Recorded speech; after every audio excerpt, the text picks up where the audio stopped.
नमस्कार, आप देख रहे हैं न्यूज इंडिया टीवी 24।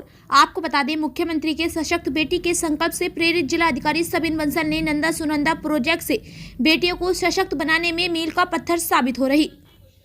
इस प्रोजेक्ट के अंतर्गत होनहार बेटियां जिनकी पढ़ाई खराब आर्थिकी एवं गरीबी के कारण बाधित हो रही थी, ऐसी बेटियों के सपनों की उड़ान को पंख लगाने में डीएम देहरादून का यह नंदा सुनंदा प्रोजेक्ट संजीवनी का कार्य कर रहा। इस योजना के तहत अब तक 25 बालिकाओं को लाभान्वित किया जा चुका तथा बालिकाओं को चिन्हित कर लाभान्वित किए जाने का कार्य द्रुत गति से आगे बढ़ा। जिलाधिकारी ने बच्चों एवं उनके परिजनों को हौसला बढ़ाते हुए कहा कि शिक्षा ही मात्र एक ऐसा सबसे बड़ा टूल है जो हमें सशक्त बनाने में सहायता प्रदान करता है। इसलिए जिस उद्देश्य के लिए यह प्रोजेक्ट बनाया गया है उसको पूर्ण करने के लिए अपना 100% दें, अपने भीतर शिक्षा की ज्वाला और अपने लक्ष्यों को जिंदा रखें, दृढ़ संकल्प होकर अपने सपनों को पूर्ण करने में जुट जाए। आप जिस फील्ड में भी जाना चाहते हैं उसके लिए मेहनत करें, किंतु पढ़ाई को भी साथ साथ रखें। उन्होंने कहा कि यदि आपने अपनी पढ़ाई को जारी रखने की दृढ़ इच्छा शक्ति है तो प्रोजेक्ट नंदा सुनंदा आपकी सहायता करेगा तथा भविष्य में यह प्रोजेक्ट ही नहीं, कोई ना कोई प्रोजेक्ट संस्था आपकी पढ़ाई के लिए सहयोग करेगी। आपको अपनी पढ़ाई की स्पार्क को जिंदा रखना है। आपके आगे की पढ़ाई के लिए फंड की जिम्मेदारी हमारी है। भविष्य में भी जरूरतमंद बेटियों की उच्च शिक्षा के लिए जिला प्रशासन अपना योगदान देता रहेगा।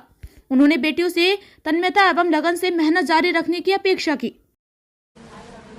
देखिए, फैमिलीज़ में कई ऐसे हालात होते हैं, कई ऐसे सर्कमस्टांसेस उत्पन्न हो जाते हैं जिस पे इंडिविजुअल्स का, फैमिलीज़ का नियंत्रण नहीं होता।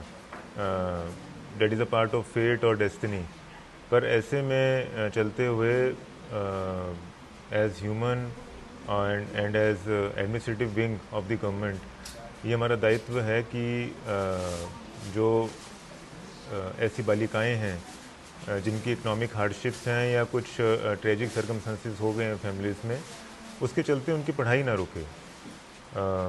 जहाँ पे ऑनरेबल सीएम बालिकाओं को और शिक्षा को टॉप प्रायोरिटी पे रखते हैं, तो उसी से प्रेरणा लेते हुए हमारे जनपद में प्रोजेक्ट नंदा सुनंदा शुरू किया गया है। क्योंकि हमारी टीम का ये मानना है कि ऐसी जो सर्कमस्टांसेस से इम्पेक्टेड बालिकाएं हैं जिनको पढ़ाई छोड़नी पड़ गई बीच में, चाहे स्कूल की या कॉलेज की या पोस्ट ग्रेजुएशन की, तो रियलिटी में हमारे वास्तविक जीवन की नंदा सुनंदा देवियाँ यही बालिकाएं हैं। और जैसे हम देवियों को पूजते हैं, तो इन बालिकाओं को यदि हम किसी भी तरह से सपोर्ट कर पाते हैं कि उनकी एजुकेशन को हम रिज्यूम करवा पाते हैं, वही it's a kind of worship only. So इसी कवायद के चलते लगभग 26 बालिकाएं आज अपनी पढ़ाई रिज्यूम कर चुकी हैं। और जो मोबिलाइजेशन ऑफ फंड्स है वो अपने हम CSR चैनल से या फिर जो हमारी प्रचलित गवर्नमेंट ऑफ इंडिया की स्कीम्स हैं उनको ट्वीक करते हुए, या हमारे राइफल क्लब से, उन सब जगहों से फंड्स को एग्रीगेट किया जा रहा है ताकि इनके एजुकेशन स्ट्रीम में फाइनेंशियल हार्डशिप बाधा ना बने।